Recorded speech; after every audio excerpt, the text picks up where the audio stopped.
Before we get into today's show, let me tell you about the latest deal from Mike Lindell, MyPillow. Once again, the big box stores have canceled their orders simply because they don't agree with Mike Lindell's politics. They don't like it because he supports President Trump. Well, he's going to pass that savings on to you. No more middleman. And boy, does he have some great deals on the Giza Dream sheets and the Percal bed sheets. Listen to this. Giza Dream queen size, normally $139.98. Your wholesale price, $69.99 when you use promo code Joey. King size, only $79.99. The Percal queen size, normally $89.98. Your wholesale price, $29.98 when you use promo code Joey. Just call 1-800-893-4059 or go to mypillow.com. Always use promo code Joey. Free shipping options available. This allotment's not going to last very long. When they're gone, they're gone. mypillow.com. Promo code Joey. Thanks for joining me in the PhD Weight Loss and Nutrition Studios. To lose weight for the last time, visit myphdweightloss.com. Welcome in. Glad to have you spend a few minutes of your day with me. Here's what we're going to cover today. The House passed the National Defense Authorization Act yesterday, punting the yearly legislation that governs Pentagon spending to the Senate now. The vote was 312 to 112, with 18 Republicans and 94 Democrats voting no on the bill. It authorizes $901 billion in War Department spending. I have the breakdown for you in today's show. Erika Kirk, the widow of Turning Point USA founder Charlie Kirk, fired back at conspiracy theorists who've leveled a series of unfounded accusations about the assassination of Charlie Kirk. We have that for you as well. We have an update on President Trump's efforts to get illegals to self-deport. More than 2.5 million illegal immigrants have left the United States over the past year, with many of them taking advantage of Trump's complimentary airfare with a $1,000 exit bonus. And Minnesota is under renewed scrutiny for how a now-defunct nonprofit was able to allegedly siphon hundreds of millions in taxpayer dollars, a breakdown that some critics say was fueled in part by officials easing off oversight. You ready? Because they accused them of being racist. So they backed off. They stopped asking questions. And accusations of fraud in Maine have now been made by a whistleblower there who claims millions were taken from the state's Medicaid program. And guess where the CEO of the accused company is from? Somalia, where he once ran for public office. I told you we'd be back. And ye shall know the truth, and the truth shall make you free. It's Joey Hudson. I wanted to name it the Joey Hudson bill, but, they don't allow you to put names on bills. But I wanted to call it the Joey Hudson bill because I know that one's been near and dear to you for a number of years. That's how it's done. Let your voice be heard. And the truth shall set you free. Here's Joey Hudson.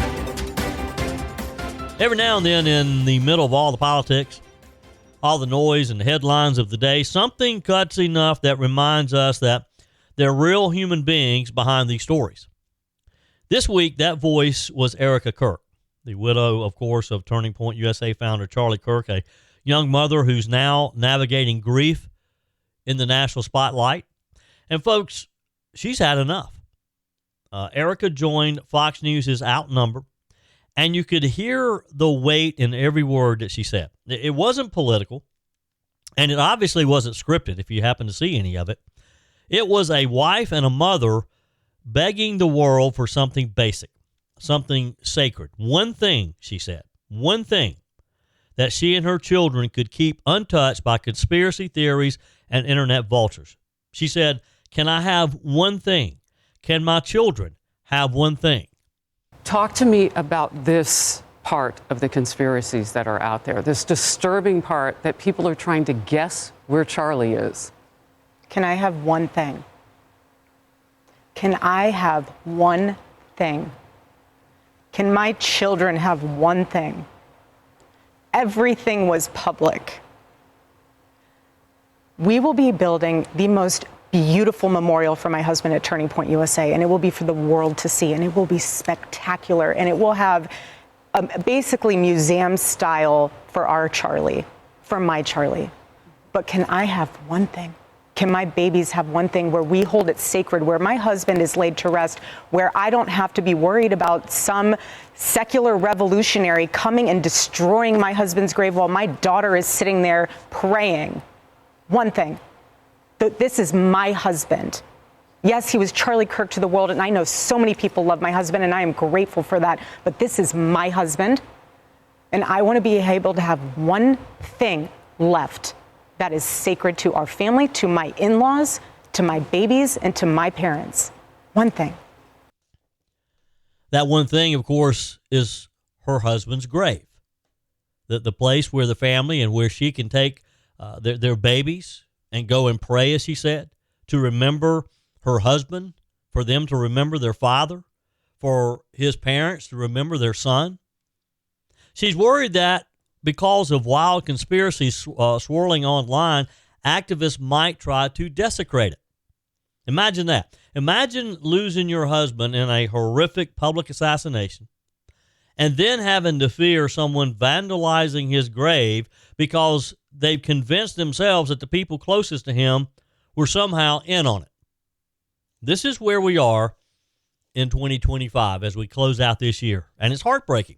Now, the conspiracy crowd has been busy, spreading theories, pointing fingers, claiming Turning Point staff or the Kirk family must have been involved in the plot. And Erika finally addressed it head on. She said, quote, "My silence does not mean that I'm complacent. My silence does not mean Turning Point USA or my husband's staff is somehow in on it. We are busy building," she said. And that line right there, busy building, that tells you everything. While these online personalities are chasing clicks, Erika and her team are working with investigators, sending every tip to authorities, trying to raise two little children without the man who should be beside her. She even showed grace to the conspiracy crowd, saying that she believes a lot of them are grieving too, just in their own broken way, she said, trying to make sense of something evil that has happened. But she drew a very clear line. She said, "Come after me, call me names, whatever. But when you go after my Turning Point family, my Charlie Kirk show family, when you profit off accusing people I love, no, hard stop."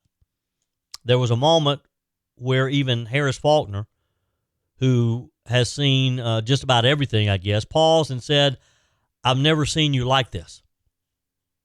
It wasn't outrage, and it wasn't political. It was just a wife, a young girl, a young lady in her early 30s, defending the people who held her upright when the world collapsed around her.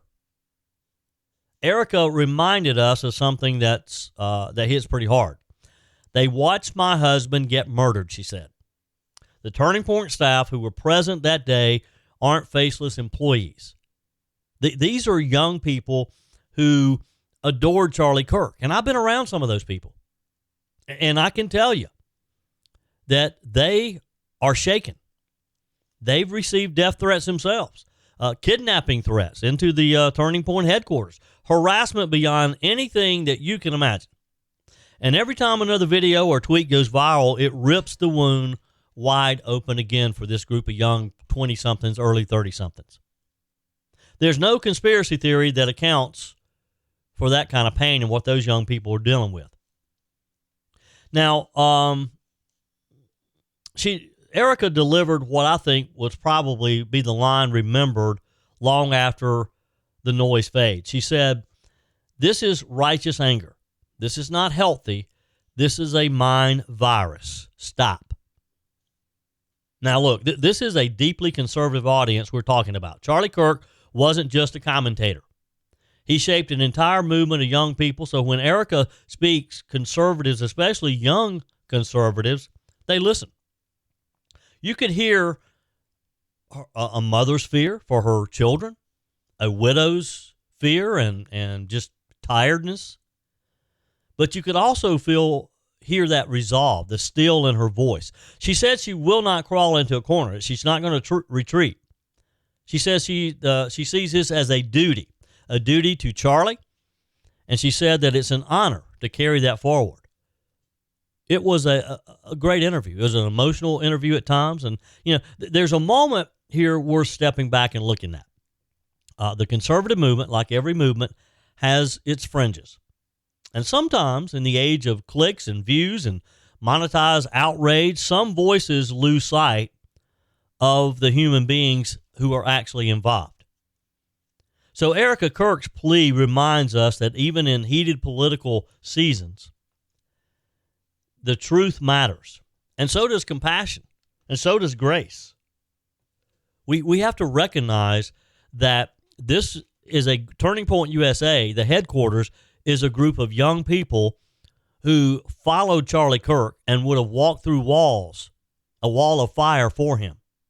Charlie Kirk, of course, was a father. He was a husband. He's a friend. He's a mentor to hundreds and thousands. His death wasn't content for some of these creators, online creators. It wasn't a trending hashtag. It was a real tragedy. And that's what we have to remember. And that's what I hope these people out there online will also remember as well. He was a real person. Erika Kirk is a real person. And she lost her husband. She lost the love of her life. And it's just time for some of these people to back off and give her time to grieve. Minnesota is back in the spotlight, or actually, I'm not sure they really ever left the spotlight, but in a different way. Not again from the beauty of the state. We're talking about one of the largest COVID-era fraud scandals in America. Every day we learn something new about it. This scheme was so massive that the FBI says that over $250 million in taxpayer money was siphoned off by a group called Feeding Our Future. New reporting is shining a light on how this may have happened, because a lot of people have been asking the question, how does this much money disappear without there being some oversight? And why state officials may have backed off early warnings, because there are reports that they had been warned, that they had been told that this is a group of fraudsters. Now, if you've been following the story, you know that Feeding Our Future was a nonprofit. It was run largely by members of the Somali community. They were supposed to provide meals to children during the COVID pandemic. Instead, investigators say they inflated numbers, they submitted wildly suspicious claims, and built themselves homes, luxury cars, and even bought foreign real estate. But here's the part that kind of sets this apart now. Every time state officials raise concerns, because there are reports that they had some whistleblowers letting the state know, hey, this isn't what it seems to be. But guess what? When state officials raised the concerns, they were met with pushback, with accusations of discrimination. Conservative commentator Jason Rant summed it up bluntly when he said Minnesota officials were accused of racism if they questioned the obviously fake claims. In other words, the moment anybody said, hold on, these numbers just don't add up, Feeding Our Future immediately would hit back with allegations of targeting Somali communities. And folks, that tactic worked. It worked so well that critics now say it disarmed the state's oversight program. So let's rewind. 2020, Feeding Our Future sued the Minnesota Department of Education, arguing that the state was discriminating against Somalians by delaying approvals for additional food distribution sites during COVID. Now keep in mind, this wasn't one or two new sites. This was hundreds of new locations popping up almost overnight. Many listing numbers of children that local residents said did not exist. Now that's when authorities should have raised a big red flag and slowed things down. The lawsuit created enormous political pressure, though, we're told. In a state already hypersensitive to racial accusations, the MDE backed off, settled quickly, and agreed to process the applications. Once that lawsuit hit, any attempt to stall, to pump the brakes, was immediately labeled xenophobic or anti-immigrant. Now, this wasn't speculation. We now have a legislative audit stating the agency became increasingly worried about legal and PR fallout, and that worry influenced what they did and what they didn't do. The fact that they did not offer the oversight that they were supposed to be doing. So you fast forward to 2022, you have federal agents raiding the Feeding Our Future's offices. You have pictures of agents hauling boxes out of the building spread across national news. Attorney General Merrick Garland calls it the largest pandemic relief fraud scheme charged to date. More than 60 people have since been indicted. Millions of dollars have been traced to overseas banks accounts, the luxury SUVs, high-end real estate. And then, in a rare move, the Minnesota court system itself put out a lengthy public statement clarifying that no judge ever ordered the state to continue funding Feeding Our Future. They emphasized that MDE resumed payments voluntarily. So why would they do that voluntarily? Well, according to the state auditor last year, they were scared. They had been intimidated. They were scared of being sued again. They were scared of being smeared. They were scared of being called racist. And that fear created what the auditor called opportunities for fraud. One of the state officials overseeing the nutrition program, Emily Honer, testified in court about what happened. She said she was frustrated by the nonprofit's unusually high reimbursement requests, numbers she said that just did not make sense. But she also said the lawsuit's accusations were very nasty and hung over her work. She insisted nobody directly told her to stop digging, but the message was clear. Touch this too aggressively and you'll be accused of discrimination, she said. And that, folks, is how oversight dies in modern politics.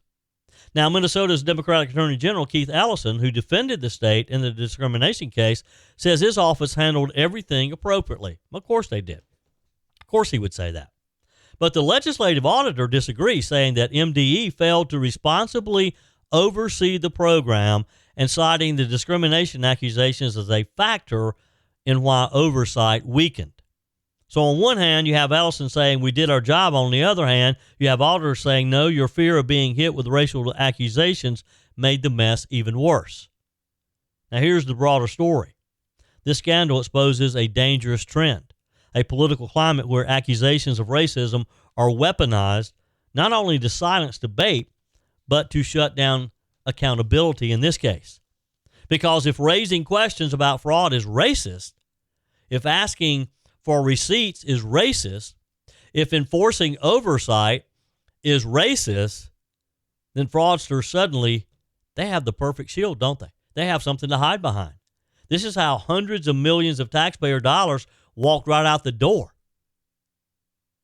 And remember, while Minnesota is the center of this scandal, billions in federal COVID aid nationwide went out with almost no guardrails. You multiply this dynamic across cities and states in 2020 and 2021, and you start to understand how much money evaporated. We are now, since this became public, move over to from Minnesota and go to Maine, another state, another massive social services fraud scandal brewing in Maine.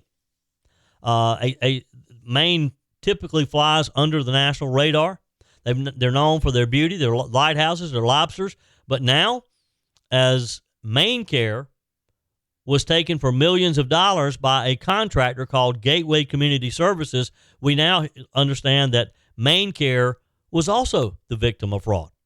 And if you're getting a deja vu, you're not alone. The comparisons to Minnesota's $1 billion Feeding Our Future fraud are already pouring in. Because guess who the CEO of this company is? His name is Abdullah Ali. And he is a Somali-born entrepreneur who settled in Maine and became a politically connected figure. Last year, he even ran for office in Jubaland, a region of Somalia. He's the CEO of this company that is being accused of siphoning off millions again as part of Maine Care. You see the similar characteristics of what happened in Minnesota, happened in Maine. The commonality there was people from Somalia. Washington had quite the day yesterday after weeks of arm-twisting, late-night negotiations, and what felt like a never-ending merry-go-round of political drama, I guess you could say. The House finally passed the National Defense Authorization Act, known as the NDAA. This is that giant yearly bill that decides how America funds its military, what we build, where our troops go. Basically, it's a blueprint for the Pentagon's wallet. And let me tell you, this one came with some fireworks. The vote was 312 to 112. And that no column wasn't just filled with Democrats. 18 Republicans said they just couldn't get behind this version. 94 Democrats also voted no. Anytime you see both sides unhappy, well, that tells you there were some serious fault lines running through this thing. But the big story wasn't just the final vote, though. It was how the leadership barely got the procedural vote through. That one came in at 215 to 211. It was a squeaker. It only passed because 4 Republicans flipped at the very last second. Anna Paulina Luna, Marjorie Taylor Greene, Tim Burkett, and Lauren Boebert. All of them walked up to the board and changed no to yes. That drama alone could have fueled an entire week's worth of cable news coverage. And here's the kicker. Every Democrat voted no on this procedural rule. Every one. That kind of tells you that Democrats did not want this thing moving forward unless they had more leverage, more amendments, more political cover. So what's actually in the bill? And why were conservatives so torn? Let's break it down. The way normal people talk about these things, not the way Capitol Hill tries to dress it up. So let's talk about this. First, the money. $901 billion total. Almost $1 trillion in War Department spending, and I'll tell you, some of it absolutely makes sense. We want our troops paid, trained. We want them equipped. We want them ready to go. Speaker Mike Johnson is promoting several provisions that conservatives, especially the rank-and-file military families across the country, should appreciate. For example, a 4% pay raise for enlisted troops, eliminating DEI programs inside the Pentagon, crackdowns on anti-Semitism, cutting $20 billion in obsolete programs and Pentagon bloat. That's kind of the cleanup that we should have been doing for years. There's also a whole section of the bill that targets the Chinese Communist Party, blocking contracts with Chinese biotech firms, restricting U.S. money from flowing into sensitive technology investments in China, and even setting up new regional China offices across the globe to try to keep tabs on Beijing's influence. Honestly, that's probably overdue too, isn't it? And for the record, the bill repeals 2 long dormant Iraq war authorizations from 1991 and again in 2002. Folks on the left have been demanding those repeals for years, so they finally got that one across the finish line. Now, here's where conservatives bristled. The bill includes $400 million a year for Ukraine, locked in for 2 years. We continue to send money to Ukraine. That alone was enough to send some within the conservative base into orbit. People who believe, and I hear from you every morning, that too much U.S. money is being spent on a war America isn't fighting with goals nobody in Washington can divine. We don't know what's happening. We don't know what it's for. Then you add in the provisions restricting President Trump, restricting the commander-in-chief from reducing troop levels in Europe or South Korea. That's Congress basically saying we don't trust the White House on foreign policy. That's pretty extraordinary to do that.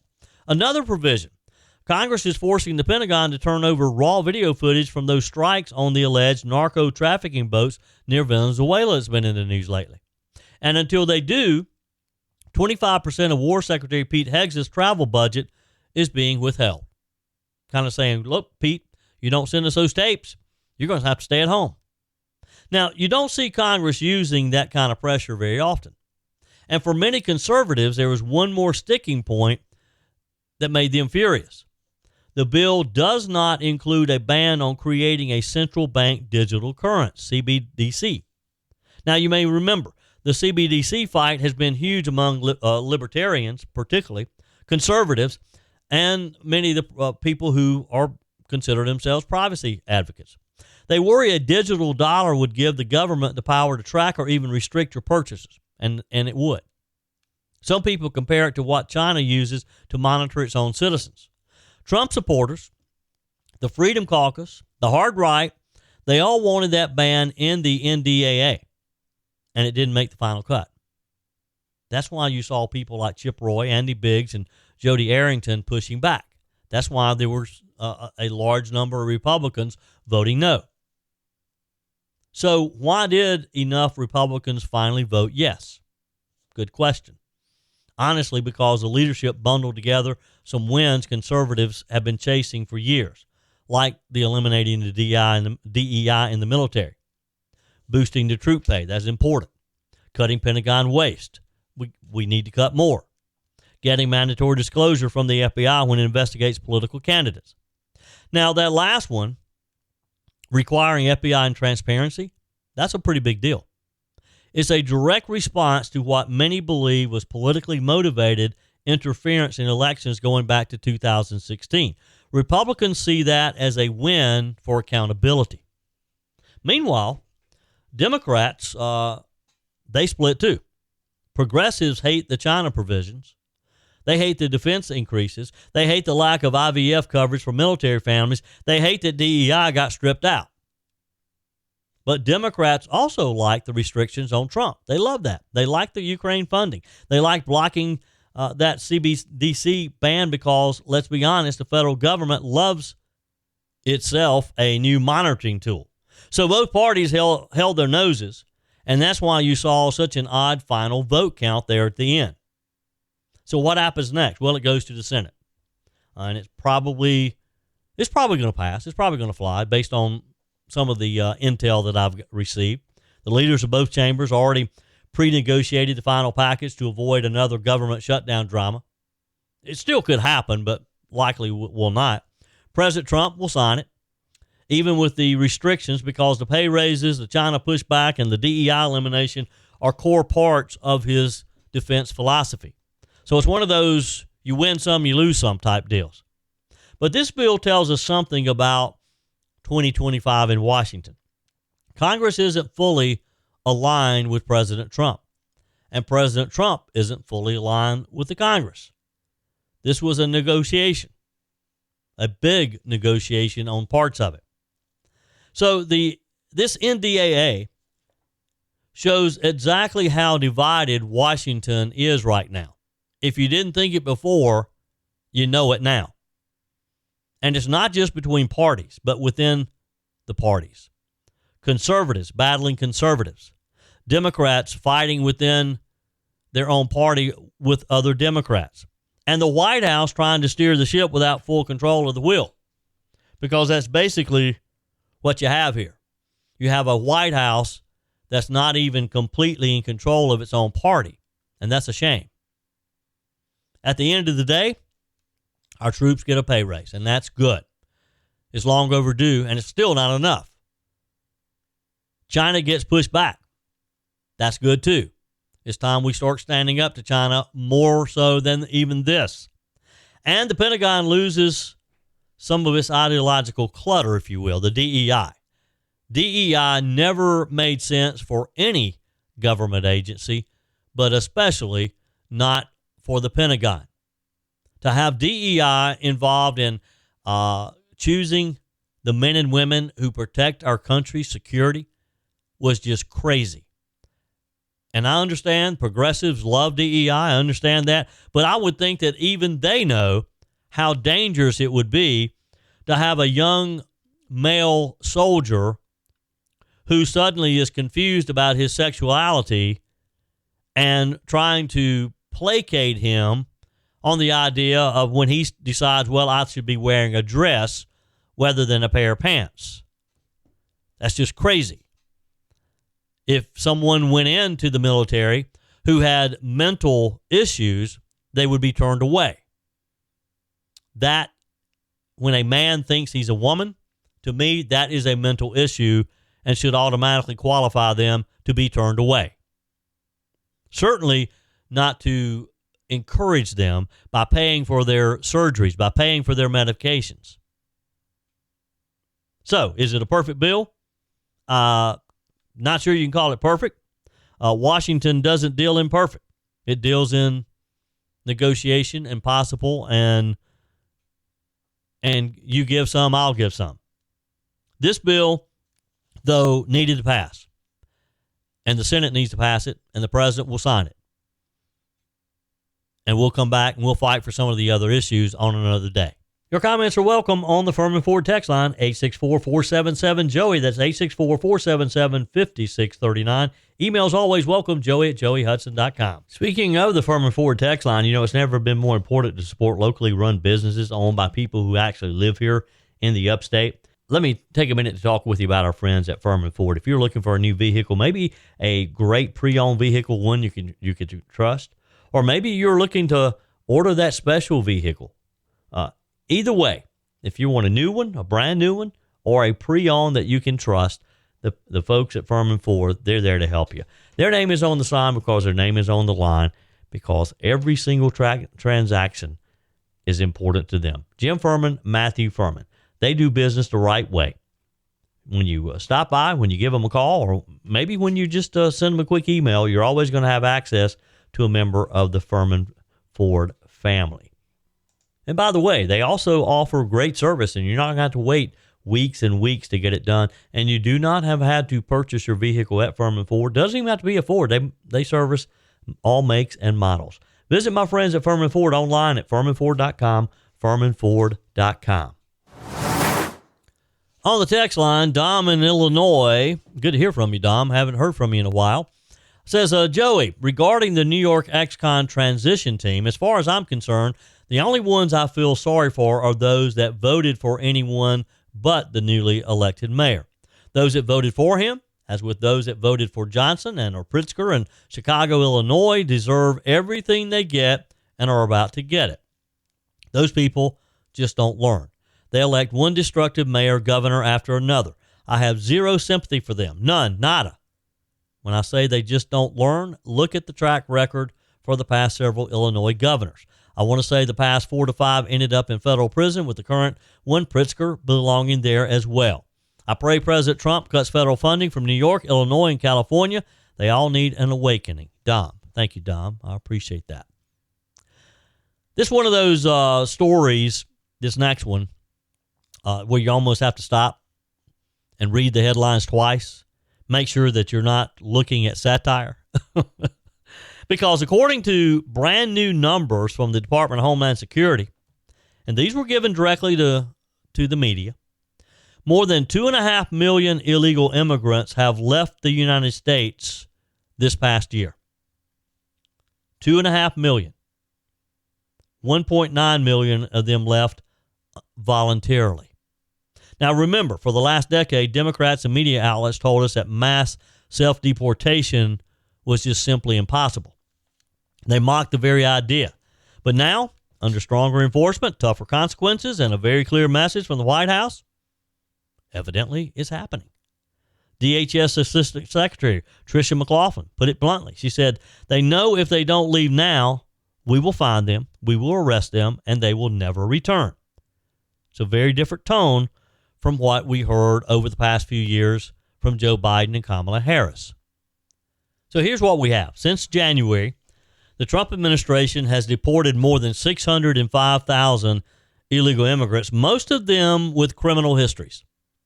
DHS says the removal operations are focused on what they call the worst of the worst.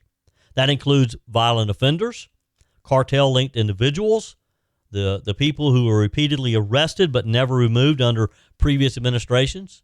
We've seen horror stories of people like this, and Joe Biden just turned and looked the other way, let them stay here.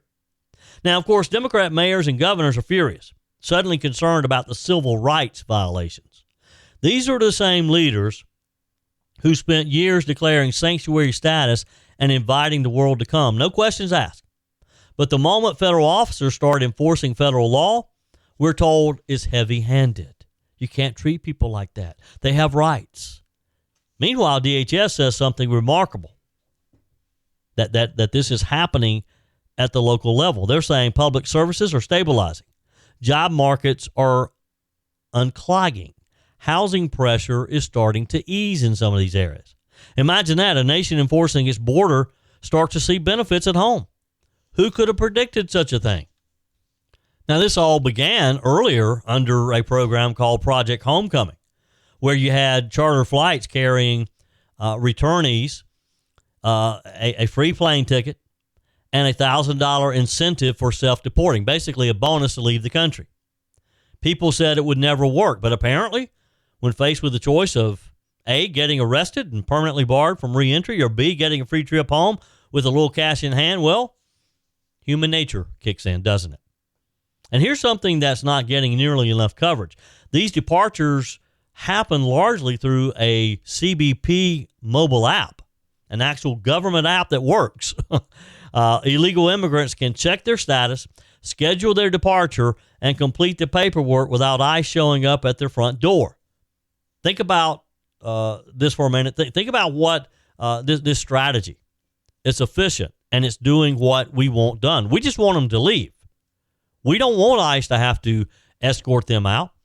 So why not make the tools available to them that they can take advantage of and leave the country, go back home? Another move by DHS is to they published a web page that showcases criminal illegal immigrants who've been arrested during enforcement sweeps. It's essentially a most wanted wall, but updated for modern times. Democrats are calling it dehumanizing. Republicans say it's transparency that should have existed years ago. And look, I don't care what you call it if it's working. So then you have, and this is true Trump fashion, just when you think the immigration story's hit its peak, the president hops on Truth Social and drops another bombshell.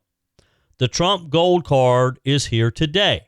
The new system promises rapid residency and eventually citizenship for highly qualified, fully vetted individuals, engineers, doctors, investors, people that we need here. It's President Trump's version of merit-based immigration. And if you have skills America needs, we're going to roll out the red carpet for you. If you break our laws, we're going to put you at the departure gate. It's just that simple.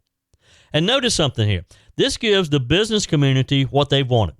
While maintaining strict enforcement at the border, it's a carrot and stick approach. And Trump is very good at selling both. So what's actually happened here? Let's pull back for a second, because what we're seeing is more than just a policy shift. We're seeing sort of a philosophical shift here as well. Under President Trump, the message is clear. If you want to come to America legally, we want to help you. If you come illegally, we're going to help you again, but we're going to help you go home. You don't need a 500-page bill to do that. You don't need 1,000 carve-outs. You don't need a study the issue by committee for 10 years. You just need one administration who's willing to enforce the law. And clearly, people, this is needed. This is wanted. People are responding. And again, we've seen just over 2 million take advantage of it. The left is still panicking. They're accusing Trump of cruelty, of extremism, of weaponizing immigration. But just look around. Cities like New York and Chicago are drowning under the cost of illegal immigration. This is one of the first things that Mr. Mamdani in New York is going to have to tackle. Voters in heavily Democrat states are demanding relief. Biden-era policies created the largest migration wave in American history, and now suddenly millions are choosing to leave because the rules have changed and they recognize that they're not wanted in an illegal situation. Americans aren't mad at enforcement. They're mad that it's taking so long and that Joe Biden allowed this to happen. And look, I've always said that Biden and Kamala Harris, their strategy was, let's open the borders, get as many as we can in here as quick as we can, because it'll be hard to get them back out of the country once they're here. And to a degree, they were right. But I think President Trump has decided that he's going to overcome that obstacle. And one way or the other, he's going to get the illegal immigrants out of our country once and for all and set up a system that is fair to everyone and is fair to us, fair to Americans, fair to our country, and only allow the people that we need. And some people will say, well, that's selfish. Well, we can afford to be selfish. It's our country. We need to be selfish. We need to do things that benefit Americans and not worry about hurting someone else's feelings. You agree? Text me, email me, joey@joeyhudson.com. Is there any scenario that we should not put America first, that we shouldn't always look at our own self-interest above anything else and not worry about the idea of hurting another country's feelings, hurting an illegal's feelings, not making them welcome? You know, I hear from listeners every day saying, Joey, nobody in Washington ever fixes anything. But I think this is a moment where Americans are seeing what happens when a president like Donald Trump says enough is enough. We're going to restore order. We're going to protect our borders. We're going to close our borders. And those who were able to slip in under the previous administration, we're going to show them how to slip out. It's just that simple. Everyone says they'll start after the holidays, and that's exactly why most people never tackle those extra pounds at all. Joey Hudson here. Right now, PhD Weight Loss is making it easy to start before the new year with a bonus designed to get you moving now. They're adding 2 free weeks to your program. That means you can ramp up during the holidays and start the new year already working toward your goals. Those 2 free weeks mean you won't roll into January feeling behind. You'll hit January already losing, already feeling better, already in control. PhD's metabolic reset system teaches your body to burn fat first. No drugs, no starvation diets, no endless workouts, just a smarter science-based system that fits real life. And when you mention 2 weeks on the phone, they'll waive your consultation fee and pay for the cost of your food during the entire program. There's no reason to wait, no reason to repeat last year. Call PhD Weight Loss today and start 2026 already ahead. 864-644-1900. Call today. That's 864-644-1900 or go to myphdweightloss.com. Don't wait. Do it today. That's it for today's edition of Just the Truth. Thanks for joining me in the PhD Weight Loss Studios.